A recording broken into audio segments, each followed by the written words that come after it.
வீடியோவில் என்ன பார்க்க போகிறோம்னா, நாங்கள் ஏற்கனவே ஒரு வீடியோ ரிலீஸ் பண்ணியிருந்தோம். அதாவது டிஎன்இஓட ஃபுல் கவுன்சிலிங் ஷெட்யூல் டைம் டேபிளை வந்து நாங்கள் ரிலீஸ் பண்ணியிருந்தோம்.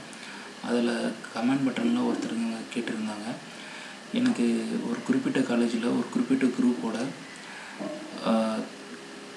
கட் ஆஃப் நான் எப்படி தெரிஞ்சுக்கிறது, அல்லது என்னோடய கட் ஆஃபுக்கு ஒரு குறிப்பிட்ட காலேஜோட குறிப்பிட்ட குரூப் கிடைக்குமா அப்படின்னு சொல்லிட்டு அவங்க எப்படி கிடைக்குமா அப்படின்னு சொல்லிட்டு எப்படி தெரிஞ்சுக்கிறது அப்படி சொல்லி கேட்டிருந்தாங்க. அவங்களுக்காகவும் மற்றவங்களுக்காகவும் இந்த வீடியோ வந்து நாங்கள் போட்டிருக்கோம். அது ஆனால் வந்து நம்ம 2017 ஒரு கவுன்சிலிங்கில் இந்த காலேஜில் இந்த குரூப்புக்கு இவ்வளோ கட் ஆஃப் இருந்தால் கிடைக்கும் அப்படின்னு சொல்லிட்டு நம்மளால் சொல்ல முடியாது. ஏன்னா இன்னும் கவுன்சிலிங்கே ஸ்டார்ட் பண்ணல. அதனால் நம்ம 2016 கட் ஆஃபை வந்து நம்ம ஒரு மாதிரியை எடுத்துக்கிட்டு 2016 ஒரு காலேஜில் இருக்கிற ஒரு குறிப்பிட்ட குரூப்புக்கு எவ்வளோ கட் ஆஃப் டிஃபைன்டாக இருக்கோ அந்த கட் ஆஃப்லேருந்து நம்ம ஒரு 2 மார்க்கு கூட்டி இல்லை குறைச்சி பார்த்தா நமக்கு வந்து இந்த எவ்வளோ கட் ஆஃப் இருந்தால் வந்து நமக்கு அந்த காலேஜில் சீட்டு கிடைக்குமா இல்லையா அப்படின்னு சொல்லிட்டு நம்ம கன்ஃபார்மாக தெரிஞ்சுக்கலாம்.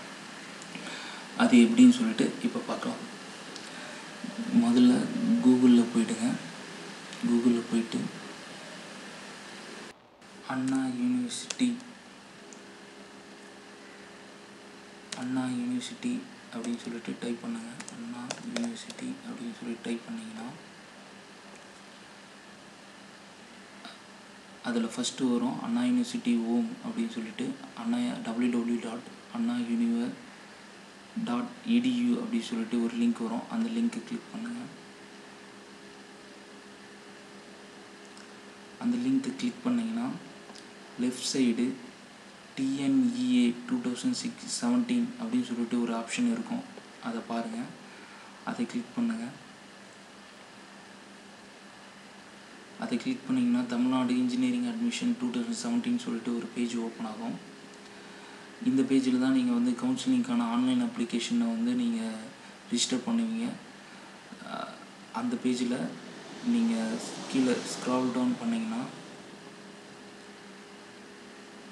லெஃப்ட் சைடு கீழே கடைசியிலேருந்து 2வது கட் ஆஃப் 2016 சொல்லிட்டு ஒரு ஆப்ஷன் இருக்கும். அதை பாருங்கள். அதை கிளிக் பண்ணுங்கள். அதை கிளிக் பண்ணிங்கன்னா இன்ஜினியரிங் கட் ஆஃப் மார்க்ஸ் 2016 சொல்லிட்டு வரும். இப்போ வந்து நீங்கள் அதில் பார்த்தீங்கன்னா டிஸ்ட்ரிக்கு, college name, branch name, community code அப்படி சொல்லிட்டு 4 இருக்கும்.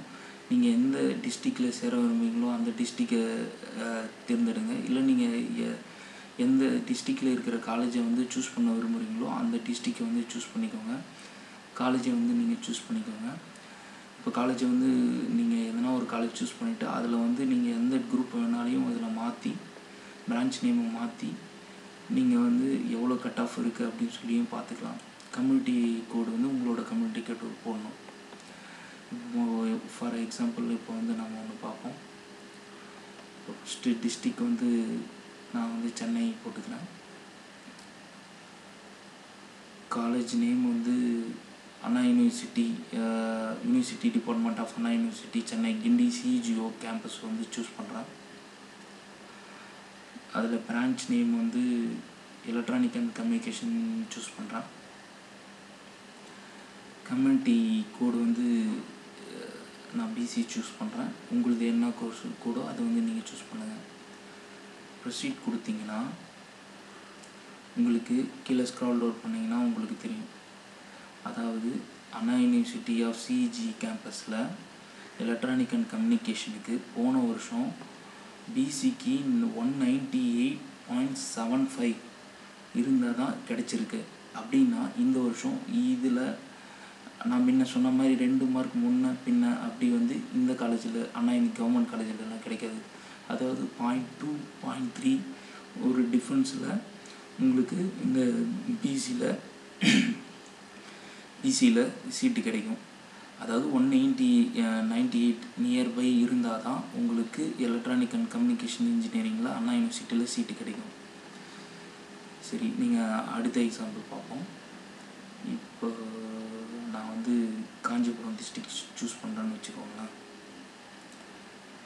அதில் வந்து நான் ஜேபிஆர் இன்ஜினியரிங் காலேஜ் சூஸ் பண்ணலான்னு இருக்கேன். ஜேபிஆர் இன்ஜினியரிங் காலேஜ் சூஸ் பண்ணுங்கள்.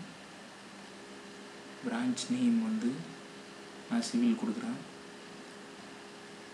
கம்யூனிட்டி கோடு வந்து நான் போன தடவை பிசி கொடுத்ததுனால இந்த தடவை எம்பிசி கொடுத்து பார்க்குறேன். ஏன்னா இது ஒரு சும்மா சர்ச்சிங் பர்பஸ்ன்றதுனால. ஆனால் நீங்கள் வந்து உங்களோட கரெக்டான கம்யூனிட்டி கோடு கொடுங்க. ப்ரொசீட் கொடுத்தீங்கன்னா ஜேபிஆர் இன்ஜினியரிங் காலேஜில் சிவில் இன்ஜினியரிங்க்கு போன வருஷம் எம்பிசிக்கு 161.75 இருந்தால் கிடச்சிது. இந்த வருஷம் வந்து உங்களுக்கு வந்து ஒரு 1 மார்க் வந்து முன்ன பின்ன இருந்தால் வந்து உங்களுக்கு அந்த காலேஜில் சிவில் இன்ஜினியரிங் சீட்டு கிடைக்கும். புரிஞ்சுதுங்களா? இப்போ வந்து இல்லை நான் அதே காலேஜில் நான் கம்ப்யூட்டர் சயின்ஸ் சேர விரும்புகிறேன்னா நீங்கள் கம்ப்யூட்டர் சயின்ஸ் சூஸ் பண்ணி ப்ரொசீட் கொடுத்தீங்கன்னா உங்களுக்கு எம்பிசி வந்துடும். கம்ப்யூட்டர் சயின்ஸ் குரூப்பில் அதே காலேஜுக்கு வந்து 182.25 இருந்தால் கிடச்சிருக்கு. இதை வச்சு நீங்கள் வந்து இந்த மாதிரி ஒவ்வொரு காலேஜ்லேயும் ஒவ்வொரு டிஸ்ட்ரிக்ட்லேயும் இருக்கிற உங்களுக்கு பிடிச்ச காலேஜ், நீங்கள் எந்த காலேஜ் உங்களுக்கு பிடிச்சிருக்கோ அந்த காலேஜை சூஸ் பண்ணி அப்புறம் பிரான்ச் நேமை சூஸ் பண்ணி நீங்கள் ஒவ்வொன்றா பார்த்து போன வருஷம் அந்த காலேஜில் அந்த குரூப்புக்கு என்ன கட் ஆஃப் கிடைச்சதுன்றதை வச்சு இந்த வருஷம் உங்களுக்கு கிடைக்குமா இல்லையா அப்படின்னு சொல்லிட்டு நீங்கள் தெரிஞ்சுக்கலாம். உங்களுக்கு பிடிச்சமான காலேஜை சூஸ் பண்ணுங்கள். அதில் இருக்கிற குரூப் நேமை வந்து மாற்றியும் அப்புறம் காலேஜ் நேமை மாற்றியும் உங்களோட கட் ஆஃப்க்கு அந்த காலேஜ் கிடைக்குமா, அந்த காலேஜில் அந்த குரூப் கிடைக்குமா இல்லையான்னு தெரிஞ்சுக்கோங்க. இந்த வீடியோ உங்களுக்கு பிடிச்சிருந்தா லைக் பண்ணுங்கள், ஷேர் பண்ணுங்கள், கமெண்ட் பண்ணுங்கள். இந்த சேனலை சப்ஸ்கிரைப் பண்ணுங்கள். நன்றி, வணக்கம்.